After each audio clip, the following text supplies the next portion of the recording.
चलो कोई बात, लाइट तो जानी थी, मुझे पता था। मैंने जोधपुर जिले की इस पावन धरा पे प्रवेश किया और सड़क पे मुझे एकदम ही विकास नजर आया। और आज के इस आयोजन में मंच पे विराजमान भोपालगढ़ के विधायक और सदस्यता महाअभियान के संयोजक पुखराज जी गर्ग साहब, सम्मानित मंच, विराजमान राष्ट्रीय लोकतांत्रिक पार्टी के समस्त पदाधिकारीगण, मेरे सामने विराजमान पिता तुल्य बुजुर्गजन, नौजवान साथियों, प्यारे बच्चों, सबसे पहले तो मैं आप सबका दिल की गहराई से धन्यवाद ज्ञापित करता हूं कि अल्प सूचना के ऊपर आपने अच्छे कार्यक्रम का आयोजन किया। हालांकि पूरे प्रदेश के अंदर हमारे सदस्यता महाअभियान के कार्यक्रम चल रहे हैं और हमारा ये एक टारगेट था कि जिला स्तर और जिला स्तर से विधानसभा स्तर पर हम कार्यक्रम करें, लेकिन ओसियां के युवाओं की बड़ी मांग थी कि हमारी विधानसभा में 2 गांवों में हम कार्यक्रम रखना चाहते हैं, तो हमें आने का अवसर मिला। मेरा परम सौभाग्य है कि किसी भी कार्यक्रम में डांडिया खुर्द में आने का पहली बार मुझे अवसर मिला। मैं तो इतना ही निवेदन करने आपके बीच आया हूँ, जब लोकतंत्र जिन लोगों ने अपने प्राणों की आहुति देके और देश को आज़ाद कराया और आज़ाद कराने के बाद जिस तरह से व्यवस्थाएं इस देश में, इस प्रदेश में विभिन्न सत्ताधारी दलों द्वारा हमारे सामने रखी गई, तो किसान के बेटा हनुमान बेनीवाल जी, जिन्होंने देश की आज़ादी के 75 वर्ष बाद पहली बार ये सोचा कि राजस्थान के अंदर व्यवस्थाओं में परिवर्तन होना चाहिए। और ये सही बात है कि जब तक व्यवस्था में परिवर्तन नहीं होगा, हम लोग अपने हक और अधिकार की कितनी बात कर लें। जैसे अभी भाई बड़ा जानी जी ना, रेवंत राम जी गोदारा, आप वो कह रहे थे और विकास की बातें भी कर रहे थे, लेकिन जब इस विधानसभा में मुझे आने का मौका इस विधानसभा क्षेत्र में कब मिला और हमने आपके नेताओं के भाषण सुने, सोशल मीडिया में जो एक्टिव बच्चे हैं उनकी जब कहीं ना कहीं सोशल मीडिया पर कोई पोस्ट डालते हैं, ओसियां के बच्चों के कई बार कमेंट्स भी आते हैं, तब मुझे यूँ लगा कि शायद मेरी विधानसभा, आपके पड़ोसी विधानसभा खियूंसर से मैं जनप्रतिनिधि चुन के आता हूँ, कहीं ना कहीं ओसिया में विकास ज़्यादा होगा। मुझे ऐसा लगा जब मैं नागौर से रवाना हुआ, लेकिन जो ही मैंने जोधपुर जिले की इस पावन धरा पे प्रवेश किया और सड़क पे मुझे एकदम ही विकास नजर आया और शायद रीढ़ की हड्डी 2-3 दिन ऐसे दर्द करेगी, मुझे ऐसा लग रहा है। युवा साथियों, ये बात सही है कि आप अलग अलग विचारधाराओं के हो सकते हो। कोई व्यक्ति को कांग्रेस अच्छी लगती है, किसी को भारतीय जनता पार्टी अच्छी लगती है, अब किसी को राष्ट्रीय लोकतांत्रिक पार्टी अच्छी लगती है, लेकिन इतना मैं निवेदन आप सबसे करूंगा कि आपको जागना है। देश की आज़ादी के बाद हमारे जो जोरडा के कवि थे कानदान जी कल्पित, उन्होंने बहुत अच्छी बात कही थी कि आज़ादी रा रखवाड़ा सूता मत रीजो रहे और आवेलाए में मोड़ मार्ग में ते बेता रीजो रहे सोके। और आप ऐसे अंधभक्ति मत कहिए। यदि आप अंधभक्त हो गए, इस देश में अभी आवाज जो है ना, पिछले कई दिनों से अंधभक्ति की ज्यादा चल रही है। मैं थोड़ा सा निवेदन आप सबसे करूं, खियूंसर विधानसभा पड़ोस की विधानसभा है, जहां से हनुमान जी ने 3 बार विधानसभा के अंदर खियूंसर का प्रतिनिधित्व किया। इस बार देश की सबसे बड़ी पंचायत लोकसभा में आप लोग देख रहे हो। ये मैं इसलिए कहना चाह रहा हूं कि आप सब लोग विचारधाराएं चाहे आपकी कोई सी भी हो, लेकिन कौन व्यक्ति किसान का बेटा सबसे ज्यादा संघर्ष कर रहा है, उस व्यक्ति को पहले ये कहते थे कि दुश्मन का भी प्रार अच्छा होना तो उसकी भी तारीफ करो। हमारे बुजुर्ग नैतिक बात करते थे, वो कहते थे कि दुश्मन का भी प्रार यदि अच्छा हो तो उसकी भी तारीफ करो, यार कुछ ही करो, प्रार शानदार मारा आपने। लेकिन कुछ लोगों को ये चीज हजम नहीं होती। आज मैं खियूंसर की बात बताऊं, पिछले 6 साल के अंदर 5 नए कॉलेज खियूंसर के अंदर खुले, जिसमें 2 कन्या महाविद्यालय। 5 लाख, जो प्रदेश का बहुत छोटा गांव, प्रदेश के अंदर सबसे पहला किसी गांव में कन्या महाविद्यालय खुला, उसका सौभाग्य मिला 5 लाख को। आप लोगों ने देखा, कभी नागौर आते हो तो आपके रास्ते में आता है। अभी खजवाड़ा छोटा सा गांव, उसके अंदर अभी कॉलेज की सौगात खियूंसर के निवासियों को मिली। अभी बिरलोका के अंदर, अभी राजस्थान के अंदर 4 ही नए बड़े जीएसएस खुले, जिसके अंदर बिरलोका का नाम भी आप लोगों ने पढ़ा होगा। और आप कभी आ जाना, युवा साथियों से इसलिए मैं अपील कर रहा हूं कि आप लोग, क्योंकि आने वाला जो समय है इसमें सबसे बड़ी भागीदारी आप लोगों की होगी। और चाहे किसी भी क्रांति के सूत्रपात युवा रहे, प्रदेश और देश की स्थिति में कहीं भी जहां आमूलचूल परिवर्तन होता है उसमें सबसे ज्यादा यदि किसी की भूमिका होती है तो युवा साथियों की होती है। इसलिए मैं आपसे अपील करूंगा कि किसान का बेटा हनुमान बेनीवाल तो व्यवस्था परिवर्तन की बात करता है। शायद कई लोगों को बातें अच्छी नहीं लगती, कई लोग तो ये चाहते हैं कि व्यवस्थाएं ऐसी बनी रहे।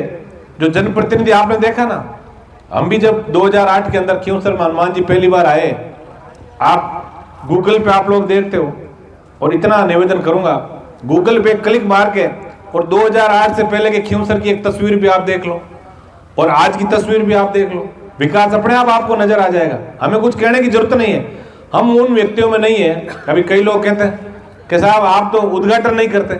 मैंने कहा हनुमान जी के नेतृत्व में खियोसर में पिछले 5 साल में इतने काम हुए कि आज से यदि हम दोनों भाई उद्घाटन करने लग जाएं तो मेरे साथ 10-20 तो कैंचा खराब हो जाएगी और 10 साल लगेंगे उन उद्घाटनों करने में। हमें कभी ये शौक नहीं रहा उद्घाटनों का, ये सही बात है। कई नेताओं को उद्घाटनों का बड़ा शौक होता है कि साहब यहाँ इस शमशान घाट पे भी ये छोटा से टीन सेट लगा है, इसका भी हम उद्घाटन करें। हमें शौक नहीं उद्घाटनों का, हम तो इतना ही निवेदन आपसे करना है और विशेषकर युवा साथियों से, आप समय के साथ चले। कौन व्यक्ति है, क्यों हनुमान जी को क्या ऐसी आवश्यकता पड़ी कि एमएलए बनने के बाद, एमपी बनने के बाद लोग क्या काम करते हैं? एमएलए और एमपी बनने के बाद अधिकतर लोग ये काम करते हैं या तो पैसा कमाओ और या ऐशो आराम करो, मौज करो। लेकिन हनुमान बेनीवाल रात को 12 बजे भी आप देख रहे हो, कभी 2 बजे देख रहे हो, कभी तड़के 4 बजे देख रहे हो, सड़क से लेकर जो सदन तक संघर्ष करा। ऐसे व्यक्ति के यदि आप साथ चलेंगे तो निश्चित रूप से अपने आने वाली पीढ़ी ये बात जरूर कहेगी कि हमारे बुजुर्गों ने भी बहुत बड़ा संघर्ष किया था। इसलिए मैं आपसे निवेदन करना आया हूं कि किसान का बेटा व्यवस्था परिवर्तन चाहता है। नेता पहले जो थे उनके एक गांव के अंदर 1-2 ही व्यक्ति होते थे जो नेता उससे मिलते थे और गांव वालों को आगे बावड़ा बना देते थे कि ओ सारी बात हो गई, काम हो जाएगा। अब तो ये हालात है, एक बच्चा जो गांव का है वो टेलीफोन भी करता है, टेलीफोन नहीं उठा तो मैसेज करता है, और यदि मैसेज से भी कभी भूल से फोन नहीं उठाया तो जो ही हम कोई फेसबुक पे पोस्ट डालते हैं नीचे कमेंट करता है, सेवा की बातें करते हो लेकिन फोन ही नहीं उठाते। आप देखिए कितनी जागृति है। और जागृति लोकतंत्र को यदि बचाना है तो निश्चित रूप से हमें जागृत भी होना पड़ेगा। कौन व्यक्ति है जो आपके लिए लड़ रहा है, कौन व्यक्ति है जो लड़ तो खुद के लिए रहा है लेकिन जिसकी कथनी और करनी में बहुत बड़ा अंतर है। ऐसे लोगों से हमें सावधान रहने की जरूरत है। मैं आज आपके बीच जिस मकसद को लेकर आया हूं, मैं आपसे निवेदन करूंगा कि हनुमान जी बेनीवाल ने पहली बार किसी किसान के बेटे ने नारा दिया जिसमें लिखा है, देखिए आप, सदस्यता से सत्ता की हो। बाकी पार्टियां एक काम करते हैं, सदस्य बनाओ,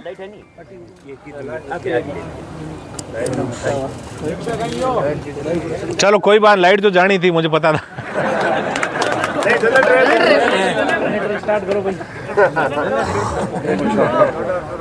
कई लोग एड़ा भी है जगह विकास की बात करने लारो लाइट काटे आ भी है। ठीक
कुछ जानकार है को नहीं?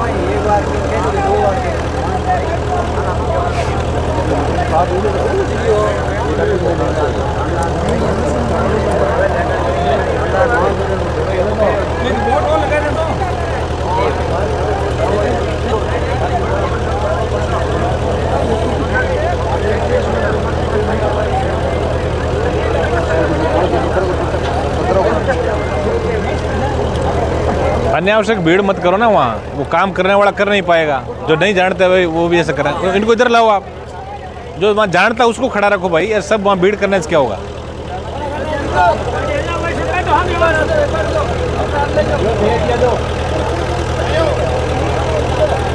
के बीच आया हूँ कि हनुमान बेनीवाल जी जिन्होंने पहली बार एक नारा दिया सदस्यता से सत्ता की ओर।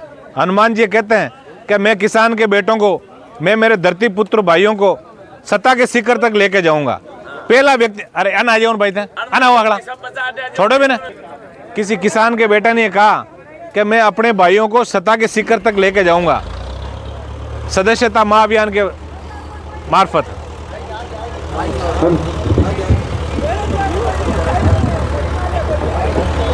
पहली बार किसी किसान के बेटे ने ये नारा दिया कि सदस्यता से सत्ता की ओर, मैं मेरे भाइयों को, मैं किसान पुत्रों को सत्ता के शिखर पर लेके जाऊंगा।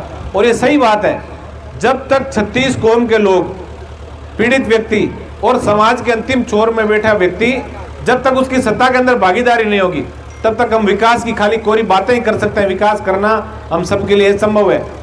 हनुमान जी ने इस बार ऑनलाइन सदस्यता का कार्यक्रम शुरू किया।